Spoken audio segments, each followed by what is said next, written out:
Foreign Minister of the Republic of Uzbekistan, senior government officials, diplomats, business leaders, ladies and gentlemen. At the outset, I would like to extend a warm welcome on behalf of FICCI to everyone present here today for the India-Central Asia Business Forum. The presence of the esteemed ministers underscores the importance of this multifaceted relationship between India and Central Asia, which spans business, trade, and commerce. And this forum looks to strengthen the historical ties through dialogue and collaboration. As you would all know, that ties between India and Central Asia is rooted in history, going back several millennia to the Indus Valley civilization. And while diplomatic relationship was established more than 3 decades ago and looks to build on the rich legacy to create tangible economic outcomes. In this context, the India-Central Asia Business Forum serves as a platform to strengthen existing areas of cooperation and, of course, explore new avenues. This is a forum for strategic engagement. It underscores India's commitment to strengthen economic ties with Central Asia, with a particular emphasis on energy, infrastructure, agriculture, technology, and tourism. If I were to talk about trade, India's trade with the Central Asian countries has reached $1.2 billion in 2024-25, with exports growing by nearly 25%, although imports declined marginally. And needless to say, I think this is just the tip of the surface, and there is much more that we can do to realize the full potential of trade between India and the Central Asian region. This can happen primarily through initiatives like, focused on connectivity, where projects like the International North-South Transport Corridor and the Chabar Port aim to improve access between India and the region, which will then, of course, have a multiplier effect on trade. Similarly, there is the potential for digital infrastructure collaboration. Again, as you would know, India is truly a leader in terms of digitalization, and it has leapfrogged its traditional constraints by investing heavily in digital infrastructure with a focus on enhancing ease of doing business as well as the ease of living. And this has offered to provide its Unified Payments Interface, or UPI platform, to Central Asian nations. Again, as I was mentioning, UPI is probably the shining star of what India has been able to achieve with its digitalization initiatives, and it today accounts for more number of transactions on a daily basis than perhaps Europe, China, etc. combined. If I were to talk about sector-specific cooperation, proposals include the creation of an India-Central Asia Rare Earths Forum to foster partnerships in this critical domain, which is on top of everybody's mind. And there are many other sectors like pharma, textiles, mining, etc., where Indian companies could also participate in the region by way of both investments as well as technology transfer. I talked about tourism. To dwell on that a little bit more, people-to-people ties are, of course, crucial to strengthen any relationship. And the leaders have emphasized the importance of cultural exchanges, increased tourist flows, investment in tourism infrastructure, and organization of conferences and seminars as the means to ensure that there is greater flow of people between India and the Central Asian region, leading to greater understanding of each other. There is, of course, institutional support for this relationship. It's not just the India-Central Asia Business Council and the India-Central Asia Business Forum, which are vital platforms in itself for networking, collaboration, and business opportunities, but together they also complement the India-Central Asia Dialogue and Summit, which is organized by the Ministry of External Affairs in India to support this relationship. And it was under that aegis that 4 joint working groups were established, focusing on energy, agri and food processing, textiles and pharmaceuticals. And these have indeed facilitated targeted collaboration and speeded up project implementation. If I were to talk about next steps, today's interaction serves as a precursor to the upcoming India-Central Asia Business Dialogue, which, as I said, is organized by the External Affairs Ministry of India, and this marks a significant milestone in our shared journey towards deeper economic engagement and mutual prosperity. Let us therefore collectively assess the progress thus far and work towards establishing an even more robust framework for fostering greater collaboration amidst an evolving global scenario. In conclusion, I would like to state that the India-Central Asia Business Council must look to pave the way for revitalizing the new Silk Route, thereby strengthening the historical, cultural, and economic ties between India and the Central Asian regions. FICCI, which is India's oldest apex business chamber with a vast outreach, especially amongst small and medium enterprises across the country, is committed to facilitating greater economic engagement between businesses on both sides. Thank you, gentlemen, for the opportunity, ladies and gentlemen, for the opportunity to address this distinguished gathering of policymakers, diplomats, and business leaders from across India and Central Asia. And I hope that there will be many meaningful discussions and impactful outcomes as a result of today's engagement. Thank you. Thank you, Mr. Panda, for highlighting the immense opportunities of greater collaborations and partnerships between India and the Central Asian countries and the very significance of this meeting. And ladies and gentlemen, it's my privilege to be inviting a charismatic leader, a dynamic statesman who has been steering our foreign policy with clarity and purpose, and who has been instrumental in deepening of greater understanding and collaborations with the Central Asian countries, our extended neighborhood as we call, and further, whose thought and mind has been this council. He inaugurated this council in 2020 February. So please join me, ladies and gentlemen, as I request Dr. S. Jaishankar, the Honorable External Affairs Minister, Government of India, for his address. My very distinguished colleagues from Central Asia, Shri Shubhrakant Panda, Shri Vipul Tuli, ambassadors, distinguished business representatives, delegates, friends. Namaskar, good day, dobre večer. It's a great pleasure to join you all at the India Central Asia Business Council.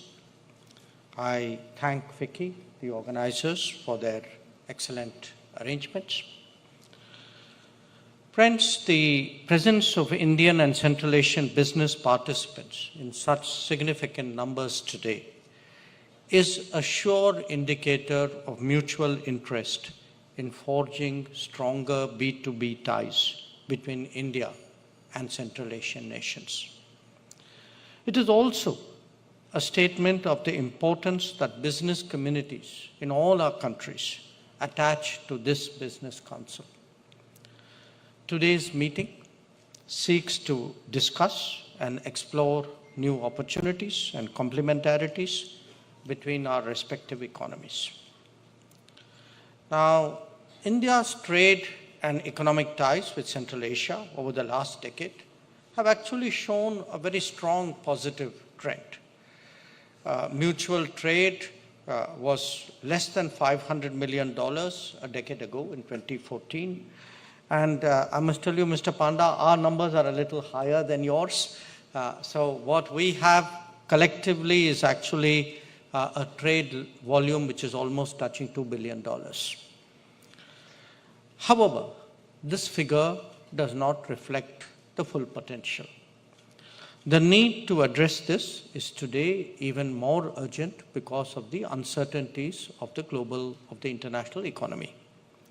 And this requires governments and business to work together in tandem, which is why all of us are here in this room.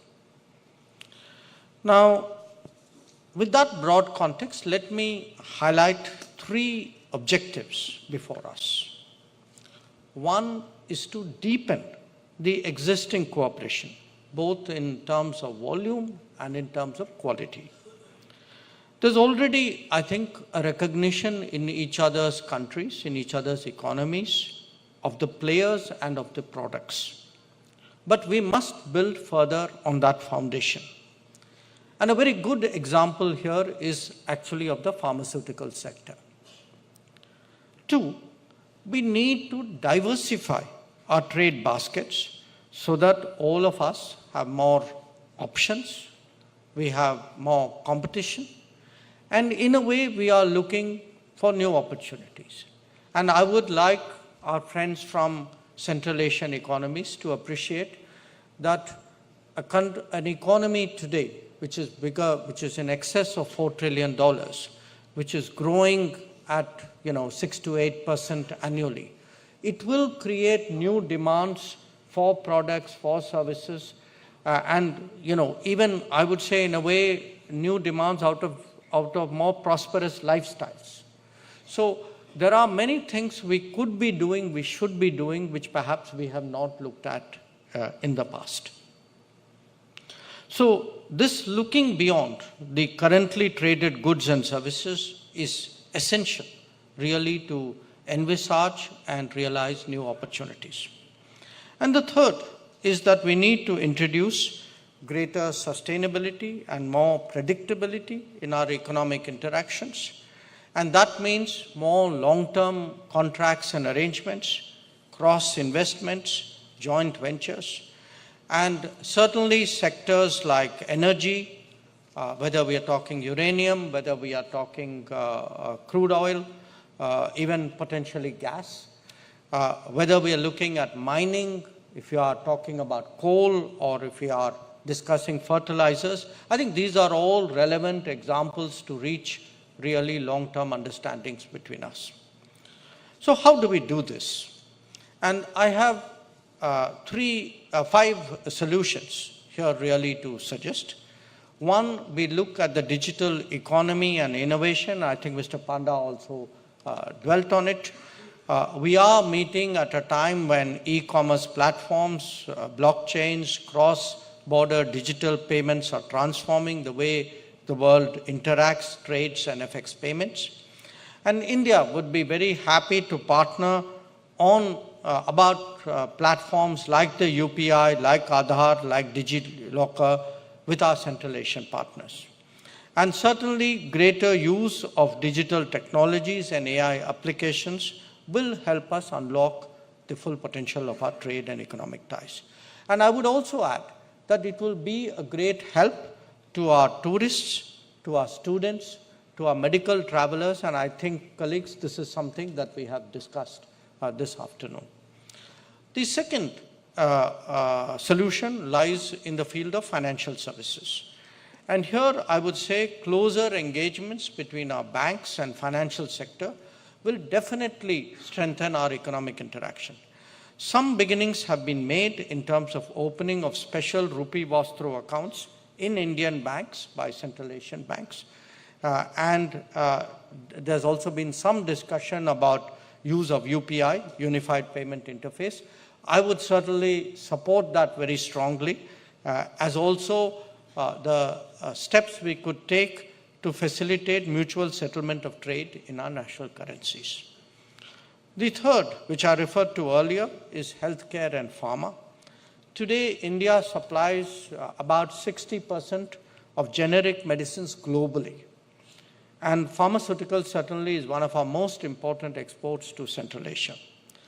But what we need to do is really to strengthen cooperation, especially between our drug regulators.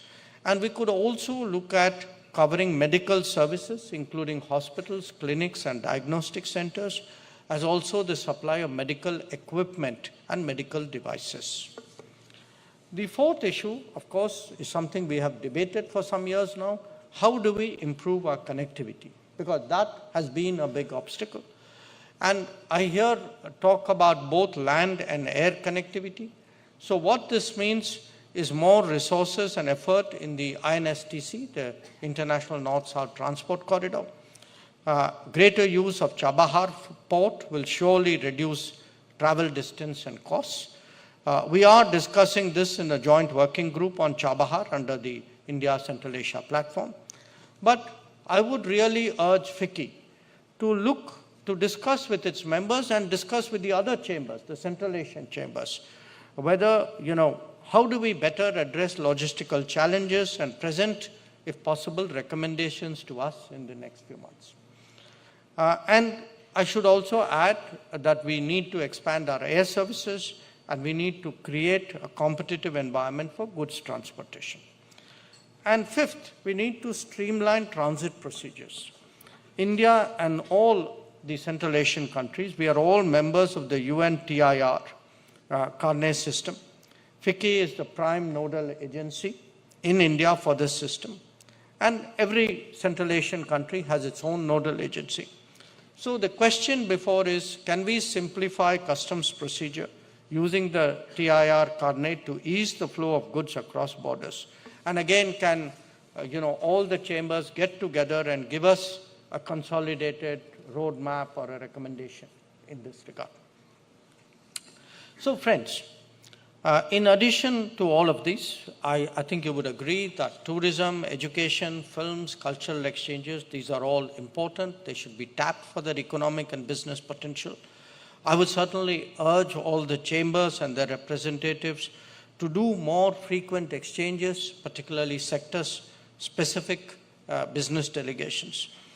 And we would welcome more inputs from the chambers. We would welcome more recommendations. How do we grow business?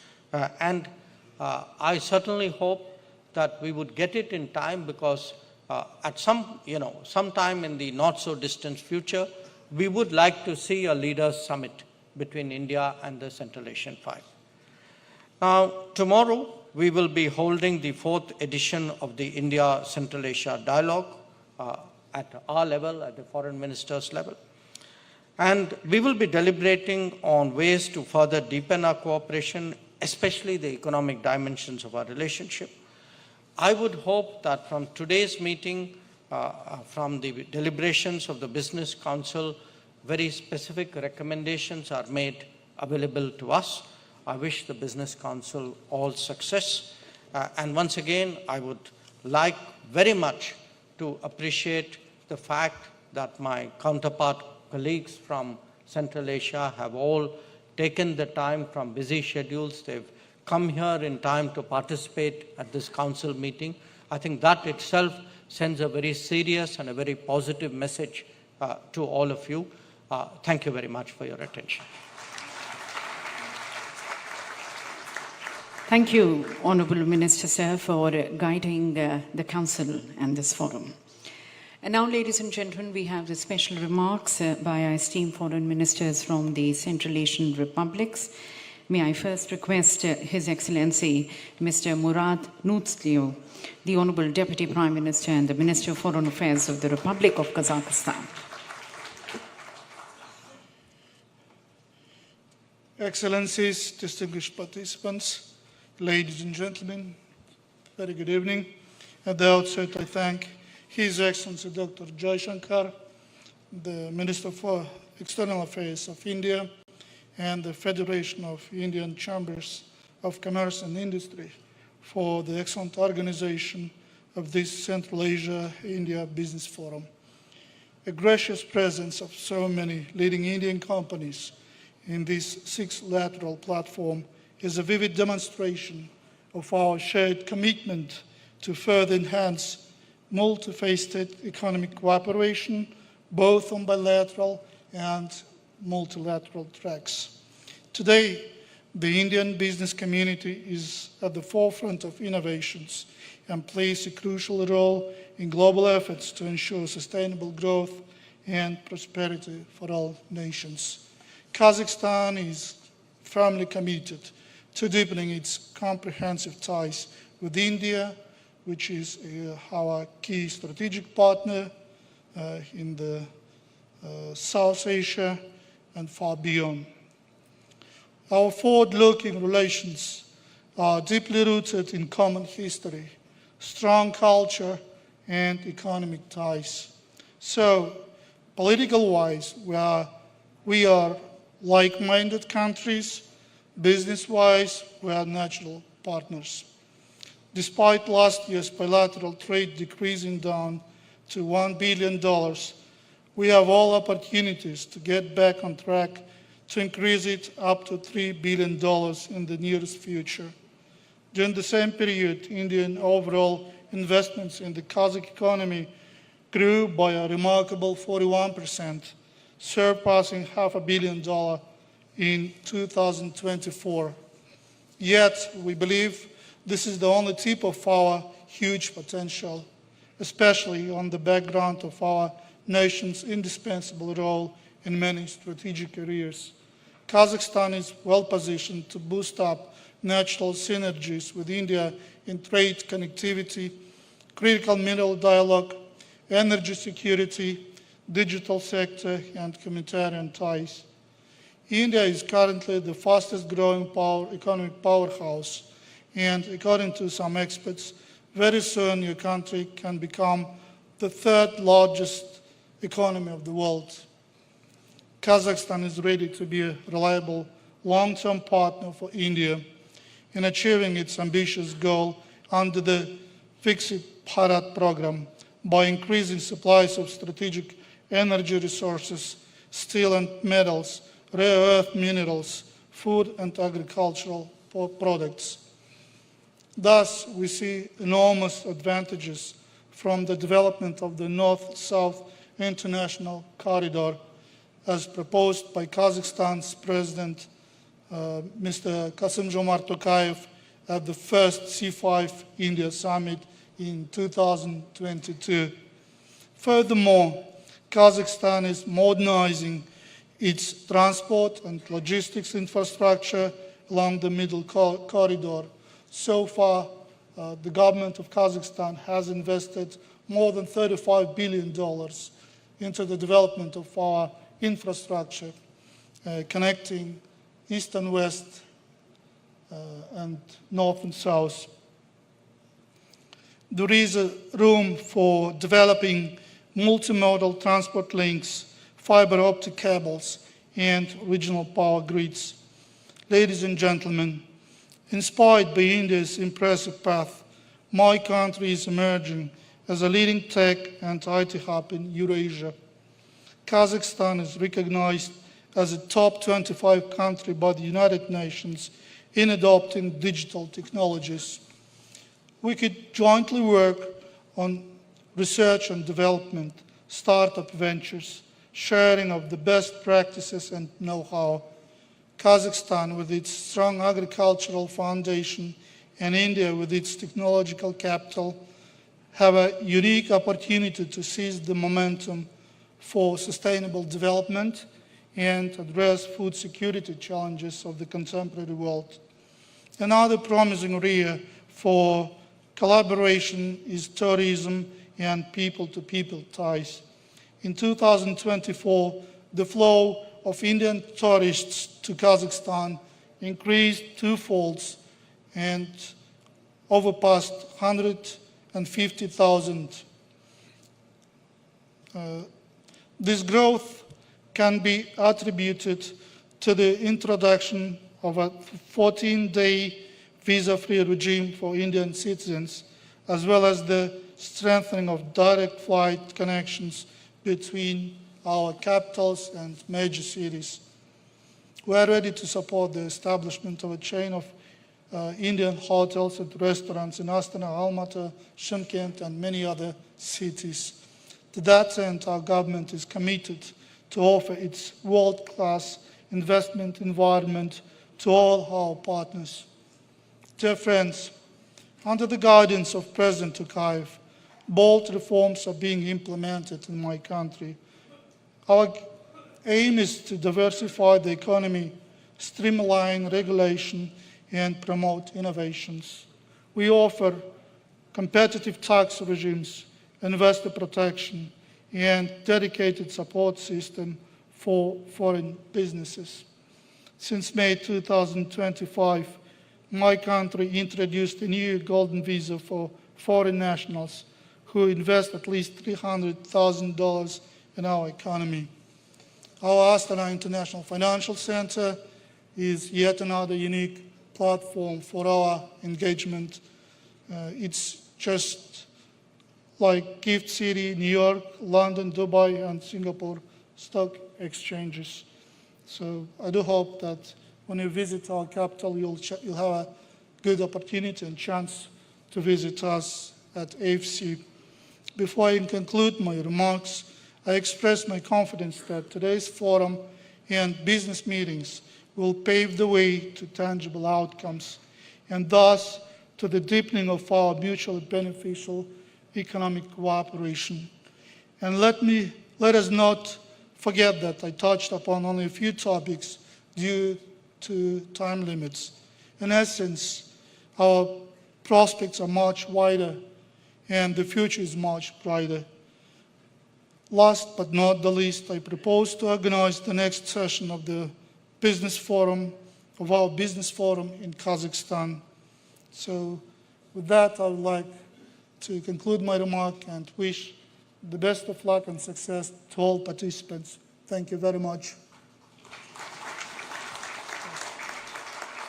Thank you, Excellency, for highlighting the future-oriented partnership with India.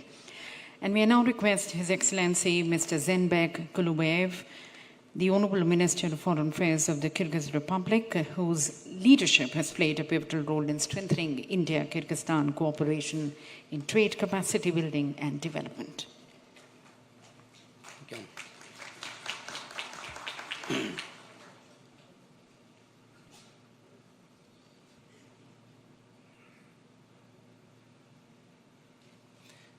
Good evening.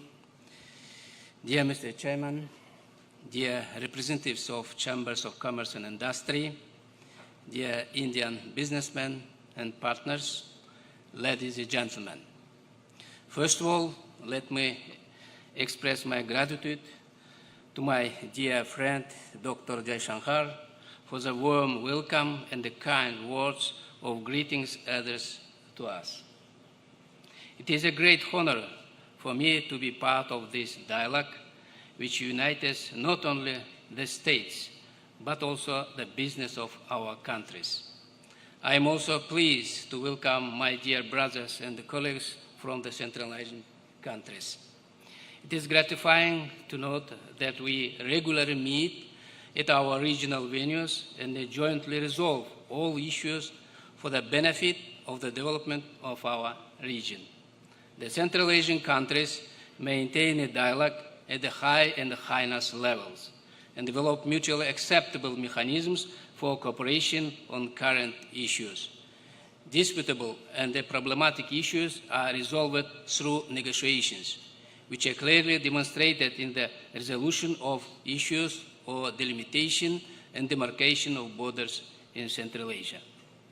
The Kyrgyz Republic adheres to the policy that each country in the region, without joint efforts and the interaction, to strengthen transport and logistic potential, expand trade and economic ties, and the relationship between ordinary citizens, as well as without joint efforts aimed at maintaining stability and security in the region, cannot independently achieve economic prosperity. Clearly understanding these circumstances, the Central Asian countries are promoting a common policy of development and prosperity for the region by creating joint regional projects. And systematic work is being carried out to maintain stability and security in the region. I would like to highlight some large-scale regional projects, the implementation of which will provide our region with great prospects and opportunities. To develop international transport corridors and the interchanges, Central Asian countries are working on projects such as transport interchanges with access to the ports of the Caspian Sea and Bandar Abbas. These projects are important not only for the region trade, they will become an important component of the multimodal transport corridors. In the energy of information, IT spheres working underway to implement the regional projects CASA 1000, Kambarata HPP1, and the Digital CASA. The work carried out by the Central Asian countries in recent years has yielded tangible results. So in the period from 2022 to 2024, the economy of our countries grew annually 4.7%.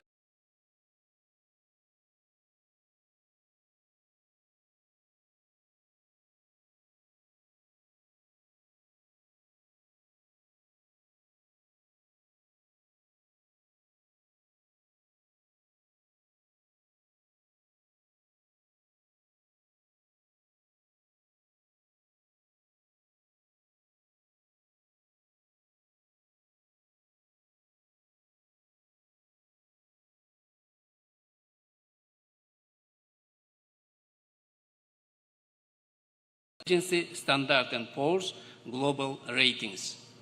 Today, our country is one of the thresholds of large-scale economic transformation. The President of the Kyrgyz Republic and the Cabinet of Ministers have outlined clear priorities in the area of modernization of the agro-industrial complex, development of infrastructure, diversification of the export, and increase of investment attractiveness. The Kyrgyz Republic pays special attention to the development of the innovation environment in the country. The following large-scale work is being carried out to develop these sectors: reducing barriers for small and medium business working in the innovation sector. For these purposes, an IT park was launched where tax incentives are provided for innovative companies. Public-private partnership. As part of the cooperation, we have begun to develop programs in the field of agrotechnology, renewable energy, and the digitalization of public services. For example, the use of blockchain technologies in land management in Kyrgyzstan allows for the increased transparency and efficiency of process. We are practically interested in the development of digital payment systems and electronic money as they open new opportunities to enhancing financial inclusion.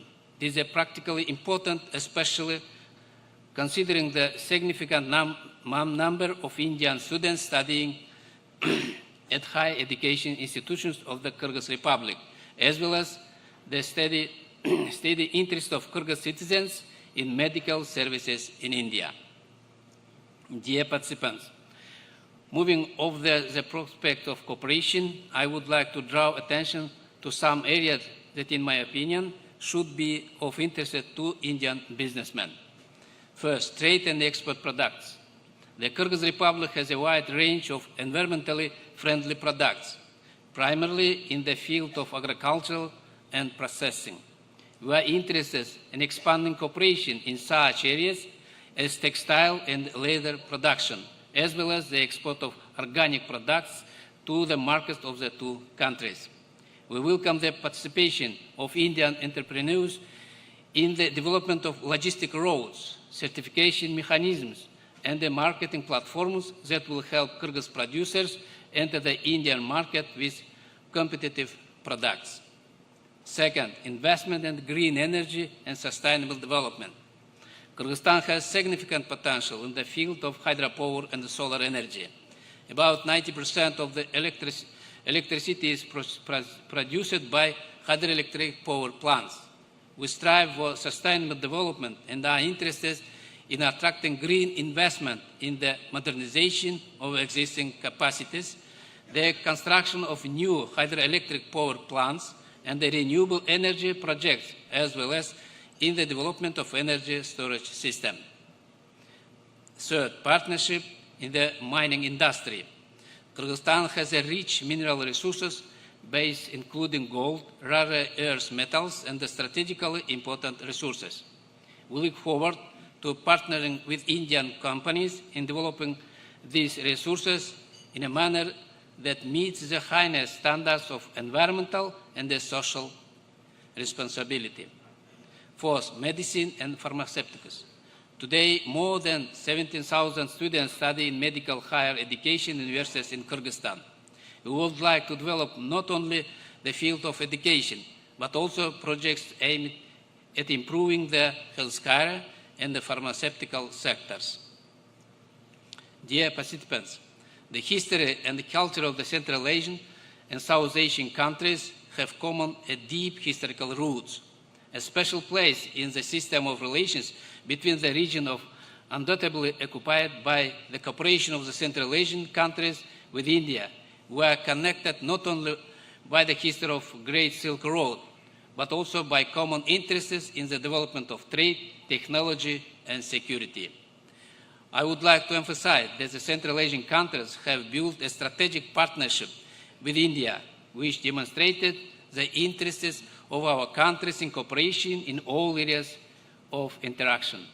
The Central Asian India Dialogue Platform created in 2019 once again confirms the commitment and the readiness of the countries to develop and strengthen cooperation on a regional scale. During the operation of the platform, the trade turnover between the countries increased from $2 billion to $3.5 billion, which is not significant. There is a great potential between the countries, and we are confident that participation in such forums will contribute to the exchange of experiences, finding common ground in building connections and bridges for future cooperation between the governments and the business communities of the participating countries. Tomorrow, level of ministers will be an opportunity to discuss in detail the prospects of cooperation between the countries. Dear participants, dear friends, government of countries create conditions and the rules for promoting trade and economic cooperation. Namely, businessmen and companies are the engines of the economy of a country and even entire region. In conclusion, I would like to note that Kyrgyz Republic strives to be part of the global movement, joining forces with our partners in the region, the world, and is ready to mutually beneficial and effective cooperation. Thank you for your attention. Thank you, Excellency, for your address. And may I now request His Excellency Mr. Sirozuddin Muhiruddin, the Minister of Foreign Affairs of the Republic of Tajikistan.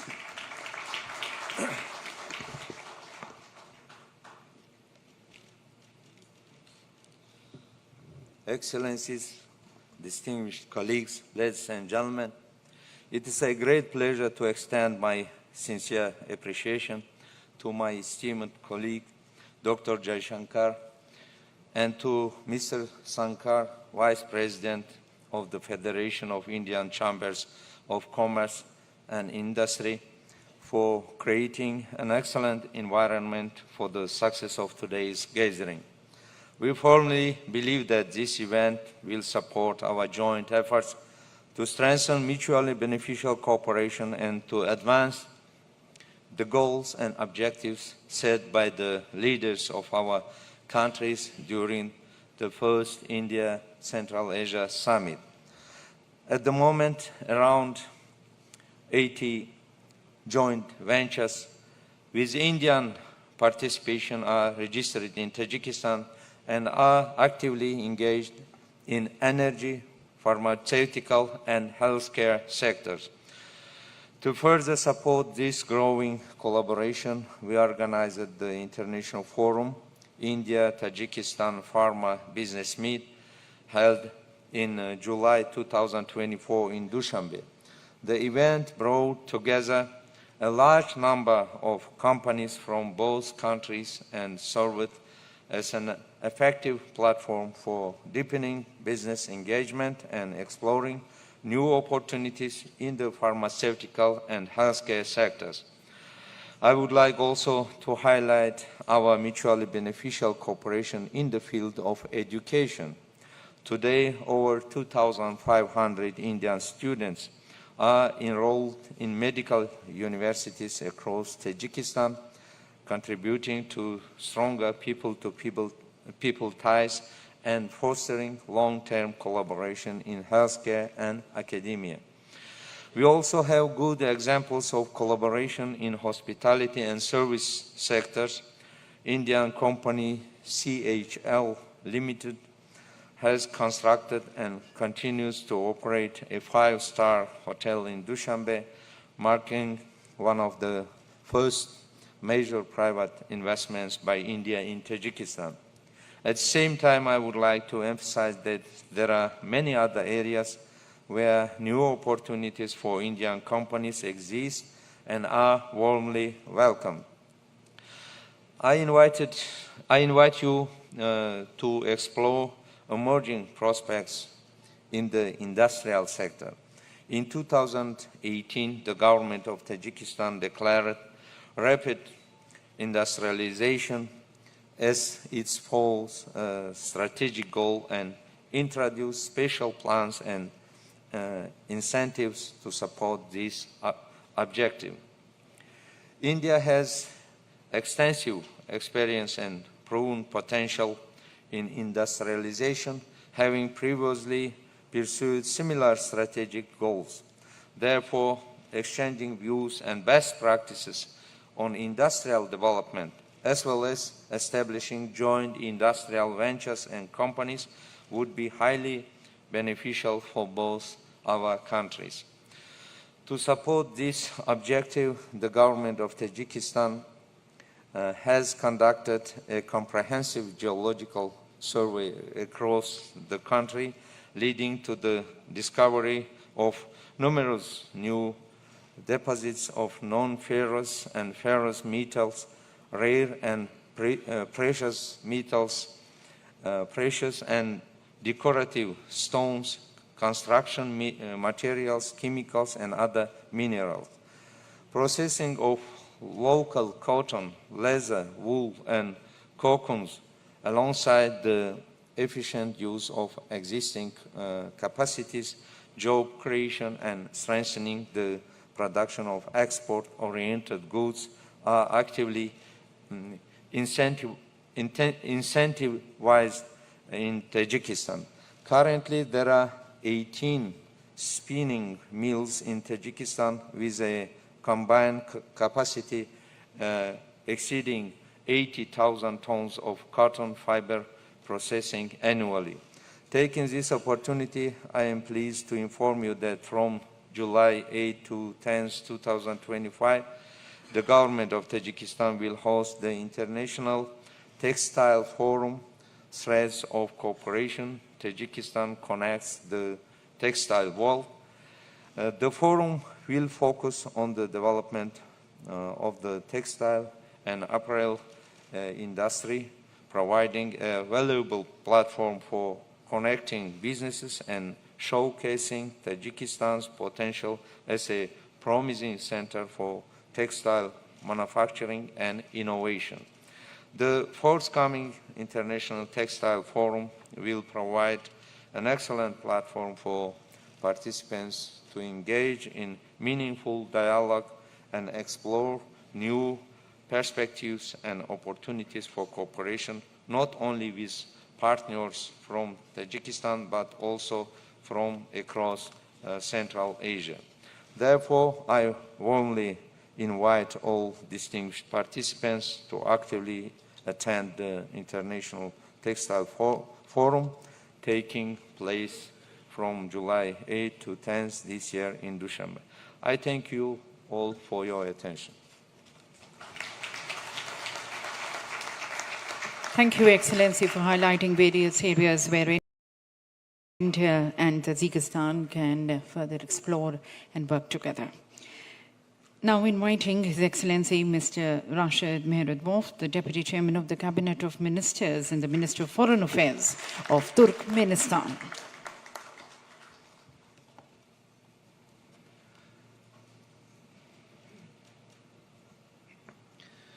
Your Excellency, Minister of External Affairs of India, Honorable Dr. Jaishankar, esteemed Ministers of Foreign Affairs of the Central Asian states, ladies and gentlemen. Let me begin by expressing my gratitude to the Federation of Indian Chambers of Commerce and Industry for the invitation and the excellent organization of this forum. For Turkmenistan, as one of the Central Asian countries, participation in trade and economic partnerships with India is of paramount importance.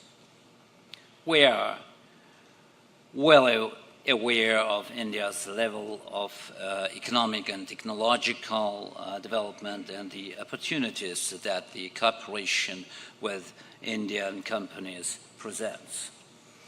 Turkmenistan proceeds from the understanding that the countries of our region and India possess significant economic potential, and their convergence can have a transformative impact on the entire framework of interstate interaction.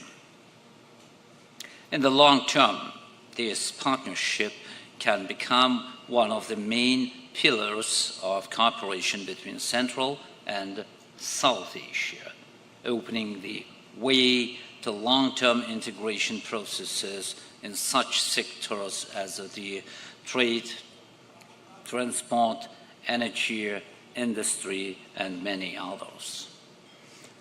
Accordingly, in planning its foreign economic cooperation strategy, Turkmenistan regards the Republic of India as a mere and promising partner, an essential participant in shaping a new, more modern and effective geo-economic architecture on the Asian continent. In this context, we consider it necessary to define concrete plans for investment cooperation. We advocate for the more active involvement of Indian investors in the construction of energy, transport and logistics infrastructure in Central Asia. The flagship project in this regard is the Tapi gas pipeline, which we view as a first step and prototype of future comprehensive and systemic cooperation in this sector, with the potential involvement of other countries in our region.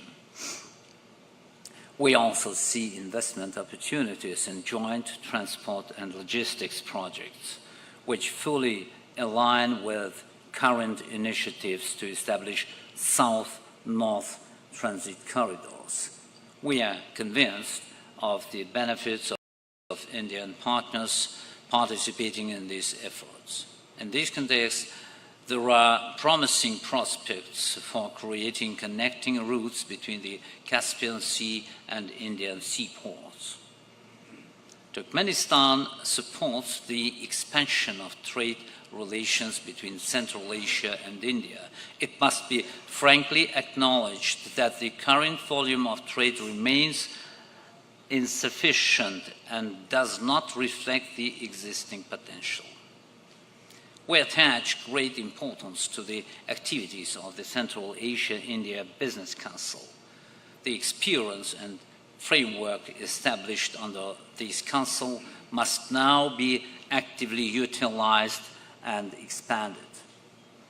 We believe it is advisable to identify specific cooperation areas focusing on viable and near-term joint projects in various fields. For Turkmenistan, as a dynamic and modern country, innovative cooperation has become a strategic priority in recent years. In this area, too, we see India as a promising partner. We would like to initiate systematic collaboration in high technologies, artificial intelligence, and explore India's experience in building digital platforms. My brother and colleague Minister of External Affairs mentioned about it during his speech. In this regard, we express particular interest in partnering with Indian specialists in urban development, especially in terms of smart city technologies and urban planning, which is progressing rapidly in our country.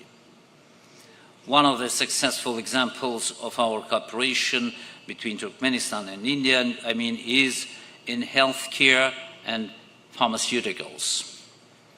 Recognizing India's strengths in these areas, we see clear opportunities to expand this partnership, particularly through the use of Turkmenistan's unique flora for the development of new medical products and medicines. Dear participants, Turkmenistan pursues an open-door economic policy and is ready to provide the most favorable conditions for Indian companies to operate. Today, our countries have the necessary potential to give strong impetus to bilateral relations and to successfully integrate them into multilateral cooperation involving neighboring states and regions. I hope that this meeting will become a valuable contribution for the growth and advancement of our economic cooperation, and will serve as a foundation for bold, breakthrough, joint initiatives and solutions. I thank you for your attention. Thank you very much, Excellency. And now requesting His Excellency Mr. Bakhtiyor Saidov, the Minister of Foreign Affairs of the Republic of Uzbekistan.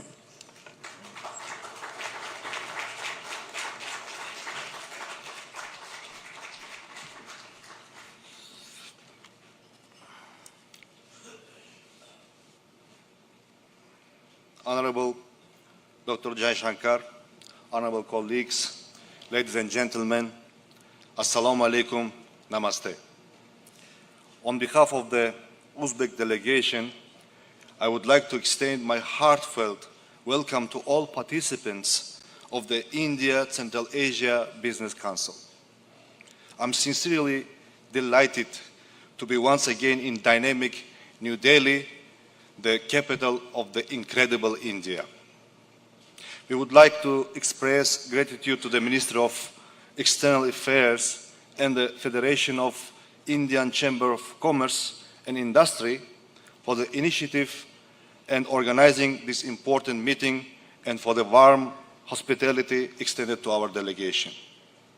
I'm pleased to note that the presence of the heads of large enterprises and companies from the countries of Central Asia and India in this hall creates a solid foundation for mutually beneficial partnership. There is no doubt that this kind of representative composition is a key of success of this forum and new economic endeavors. Uzbekistan attaches great importance to intensifying cooperation with the countries of Central Asia and India, and bringing it to new qualitative level. In current conditions, our partnership acquires not only natural but strategically important character. The heads of our states have instructed all public authorities to work tirelessly on strengthening our multifaceted cooperation, including creating favorable conditions to support joint business initiatives. This is the purpose of our regular meetings. The joint potential of India and Central Asia countries is not only an opportunity for mutual growth, but also the prospect of establishing a new hub for sustainable development and global power in the 21st century. Dear participants of the forum, the Uzbekistan 2030 strategy, introduced under the leadership of the President of Uzbekistan, His Excellency Shavkat Mirziyoyev, in many respects closely aligns with the Prime Minister, His Excellency Narendra Modi's vision for the developed India 2047 initiative, which aspires to promote comprehensive national progress. This gives us ample opportunity to join our efforts in developing our countries and searching for areas of growth for investment, trade, and economic partnership which will benefit our peoples. Thanks to our ongoing policy of openness and active attraction of the capital, Uzbekistan's economy continues to grow steadily. Our country is one of the few to have seen dynamic and consistent GDP growth of 6.5%. There is rapid development underway across multiple sectors of the economy, including manufacturing, agriculture, energy, pharmaceuticals, the automotive industry, chemicals, oil and gas, and food production, electrical engineering, and tourism. Uzbekistan continues to provide active support to investors at state level. In 2024, just for example, the volume of foreign investment increased by a factor of 1.6 and totaled over 32 billion USD. According to our estimates, this figure will exceed 42 billion USD this year. We are convinced that the recently enacted bilateral investment agreement between Uzbekistan and India will further accelerate progress in this area. There is ample scope of augment the volume of bilateral trade and diversify the structure of trade turnover. We are ready to increase exports of agricultural products, textiles, electrical goods, construction materials, chemicals and mineral fertilizers to India, as well as from India to Uzbekistan. The implementation of joint investment projects in these areas is promising. The intensification of cooperation in IT technologies, telecommunications, pharmaceuticals, medicine, and urban development should be considered as growth areas. A critically important factor for the further growth of our partnership is our joint efforts to enhance connectivity and establish trade routes. The launch of new transport corridors will significantly improve the efficiency of not only bilateral, but also regional supply chains. A vivid example of practical efforts in this direction was the launch of container transportation